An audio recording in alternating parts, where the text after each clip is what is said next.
আচ্ছা আপনি বলুন তো এমন কোন জিনিস যেটা গরমও না ঠান্ডাও না তবুও ফু দিয়ে খেতে হয়?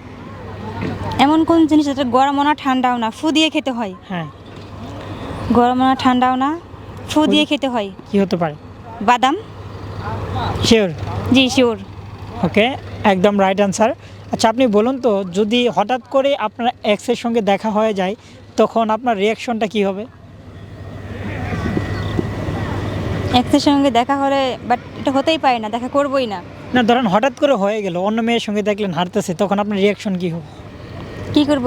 অন্য মেয়ে নিয়ে যদি ঘুরে অন্য মেয়ের সামনে গিয়ে একটা কিস দিয়ে আসবো, তাহলে কেন? ওরা যেন ব্রেকআপ হয়ে যায়। ও আচ্ছা, ওকে যাই হোক, আমরা পরবর্তী কোয়েশ্চেনে চলে যাই। আচ্ছা আপনি বলুন তো পৃথিবীর শেষ কোথায়? পৃথিবীর শেষ কোথায়? হ্যাঁ, পৃথিবীর শেষ যেদিন যখন আপনার কিয়ামত হবে তখন তো শেষ। না এটা একটু অন্যরকম করে ভাবতে হবে, কোনো অক্ষর বা ওয়ার্ড এরকম কিছু হবে। পৃথিবীর শেষ মানে যখন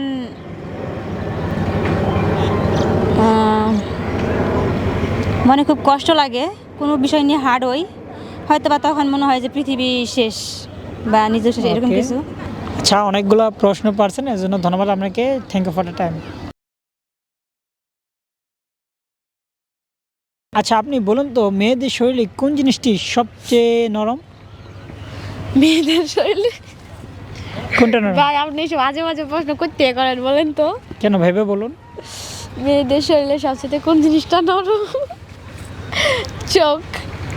চোখটাই কেন মনে হলো? কারণ আমি তো সব জায়গায় হাত দিলাম কিছু হয় না, ব্যথা পাইনি, কিন্তু চোখ জিনিসটা এমন একটা জিনিস, হাত দেওয়া যাবে না। আপনার মায়ের মেয়ে কিন্তু সে আপনার বোন না, উত্তরটা কি হবে বলেন? আমার মায়ের মেয়ে কিন্তু আমার বোন না। হ্যাঁ হ্যাঁ, আসলে আমার মায়ের মেয়ে আমার বোন না, কিন্তু আসলে কি বলেন, আমার সাইডে বামে কোনো বোন নাই, তো যেহেতু বোন নাই তাহলে আমার মায়ের মেয়ে আমি, তাহলে আমি